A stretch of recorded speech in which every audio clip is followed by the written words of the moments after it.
Assalamualaikum warahmatullahi wabarakatuh.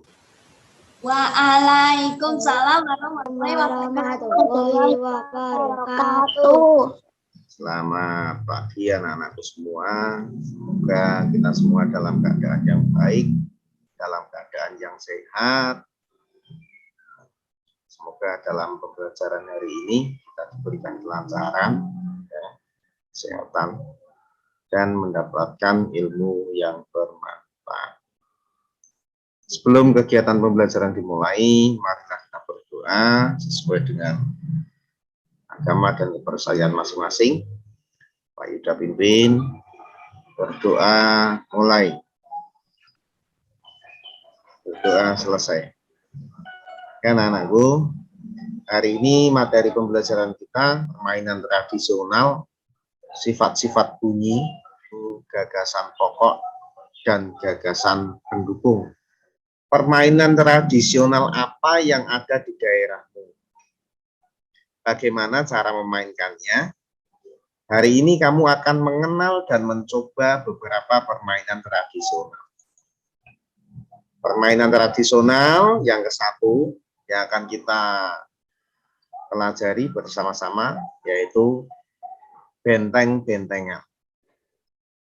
Benteng-bentengan adalah permainan yang dimainkan oleh dua kelompok penawan dan tertawan.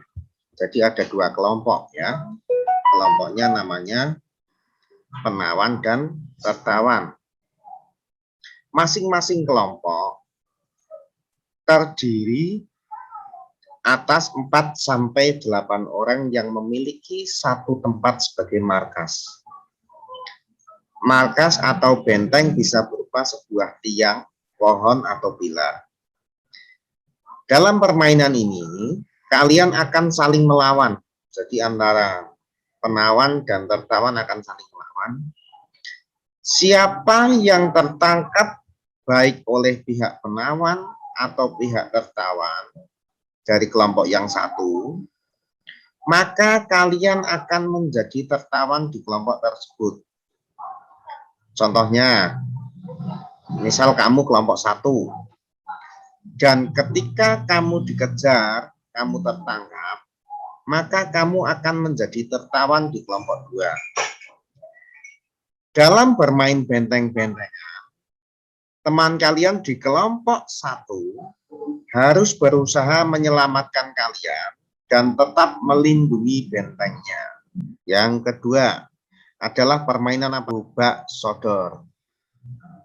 Permainan gubak sodor atau galah asin atau galasin dilakukan di lapangan. Arena bermain merupakan kotak persegi panjang dan dibagi menjadi bagian secara horizontal dan vertikal. Di sini, lapangan permainan gubak sodor ini berbentuk persegi panjang yang diberi garis. Nanti ada 2 tim dalam permainan ini, tim lawan dan tim yang menjaga. Tim lawan harus berusaha lari dari depan menuju garis paling belakang atau kotak yang paling belakang. Tim penjaga harus menjaga supaya tim lawan tidak sampai ke garis yang paling belakang. Bagaimana cara menjaga supaya tim lawan tidak bisa masuk ke kotak berikutnya? Kalau tim penjaga bisa menyentuh tim lawan, maka tim penjaga akan bertukar menjadi tim lawan. Seperti itu dalam permainan gubak sodor. Masih banyak permainan tradisional lainnya. Untuk mengetahui jenis-jenis permainan tradisional lainnya, kalian bisa cari informasi di lingkungan kalian tentang permainan tradisional apa saja yang ada di Indonesia atau di lingkungan kita. Ya, tentunya kalian di rumah juga sering atau banyak melakukan permainan tradisional. Indonesia memiliki banyak permainan tradisional yang sangat menarik. Banyaknya jenis permainan tradisional ini menunjukkan keragaman budaya yang harus kita jaga.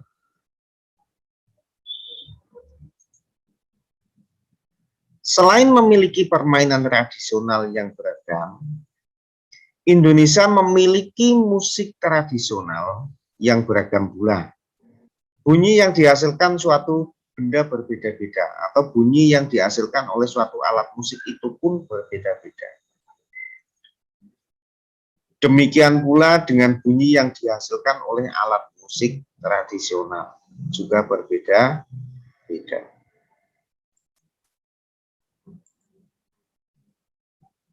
Bagaimana bunyi bisa sampai ke telinga kita?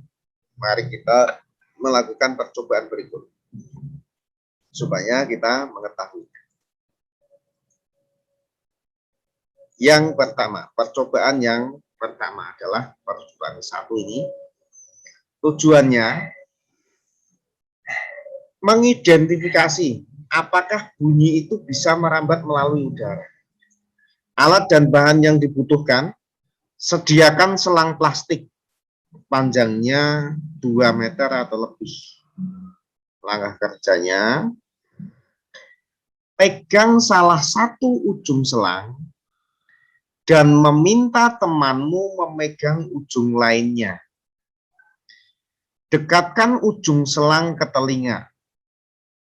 Ini hanya salah satu yang didekatkan ya. Salah satu telinga. Jadi salah satu kamu atau temanmu itu mendekatkan selang ke telinganya atau di telinganya. Minta temanmu atau kamu berbicara melalui ujung selang yang dipegang. Jadi yang satu memegang untuk bicara, yang satu ujung selangnya ditaruh di dekat telinga. Dengarkan dan catat apa yang ia sampaikan. Sekarang kita masuk ke percobaan yang kedua. Tujuannya adalah mengidentifikasi apakah bunyi itu bisa merambat melalui benda padat. Alat dan bahan yang diperlukan adalah gelas plastik 4 buah, benang kasur, dan paku. Paku ini nanti fungsinya untuk mengikat talinya supaya tidak keluar dari gelas plastik. Langkah kerjanya, buatlah satu lubang kecil di tengah dasar gelas plastik. Lalu potong tali kasur sepanjang 2-3 meter. Masukkan benang ke dalam gelas plastik yang sudah dilubangi tadi. Lalu buatlah simpul agar tidak lepas. Lalu berbicaralah dengan temanmu melalui telepon gelas plastik ini. Lepaskan benang dari gelas plastik. Kalau ini kita akan mencoba apabila benangnya dilepaskan dari gelas plastik. Berbicaralah dengan temanmu melalui telepon gelas plastik tanpa benang. Dengarkan dan catat apa yang ia sampaikan, berikan hasilnya kepada temanmu untuk diperiksa. Sekarang kita lanjutkan percobaan yang ketiga ya. Tujuannya yaitu mengidentifikasi sifat bunyi yang merambat melalui apa? Benda cair. Apakah bunyi ini bisa merambat melalui benda cair? Alat dan bahannya apa? Ember besar, air, batu koral, dan corong kecil. Langkah kerjanya, isi ember air hingga penuh. Masukkan corong ke dalam ember hingga bagian bawahnya terendam. Usahakan corong tidak menempel pada embernya. Setelah itu, ketuklah salah satu sisi ember dengan menggunakan batu secara perlahan. Cara itu, dekatkan telingamu pada bagian atas corong. Jadi, telingamu dekatkan pada bagian atas corong. Seperti itu. Dengarkan dan catat hasilnya. Sifat bunyi merambat. 1. Bunyi merupakan gelombang yang perambatan arahnya sejajar dengan arah getarannya. Bunyi dapat terdengar jika memenuhi syarat berikut. A. Ada sumber bunyi ada media penghantarnya, dan ada pendengarnya. Yang kedua, bunyi yang berasal dari sumber bunyi sampai kepada pendengar dengan cara merambat.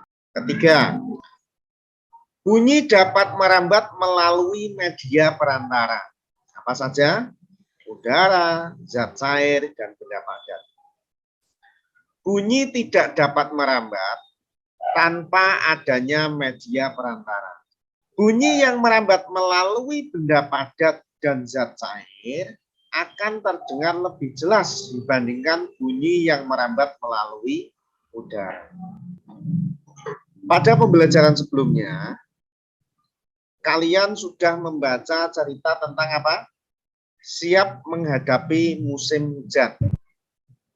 Bacalah sekali lagi cerita tersebut dan tulislah gagasan pokok dan gagasan pendukungnya. Setiap bacaan biasanya terdiri atas beberapa paragraf. Setiap paragraf memiliki gagasan pokok yang didukung oleh gagasan pendukung. Gagasan pokok adalah ide utama yang dibahas dalam suatu bacaan. Dapat berupa kalimat inti atau berupa pokok paragraf. Gagasan pendukung adalah uraian atau tambahan informasi untuk gagasan pokok. Sekarang kita baca teks bacaannya. Nanti dalam teks bacaan ini kita akan mencari gagasan pokok dan gagasan pendukungnya. Pada teks bacaan ini ada berapa paragraf? Ada 3 paragraf ya. Jadi dalam teks bacaan ini ada 3 paragraf, bisa kita ketahui. Yang pertama ini menjorok ke dalam, sampai titik ini sebelum menjorok ke dalam lagi. Ini berarti 1 paragraf. Ini paragraf lagi kedua sampai sini. Ini paragraf ketiga. Ada 3 paragraf. Nanti kita akan mencari gagasan pokok dan gagasan pendukung paragraf 1. Untuk gagasan pokok dan gagasan pendukung paragraf 2 dan paragraf 3, nanti untuk tugas kalian. Kalian yang mencari gagasan pokok dan gagasan pendukungnya. Sekarang kita baca teks bacaannya. Siap menghadapi musim hujan. Musim hujan hampir tiba. Warga desa Kampung Babakan berdiskusi untuk melakukan kerja bakti. Mereka berencana membersihkan selokan.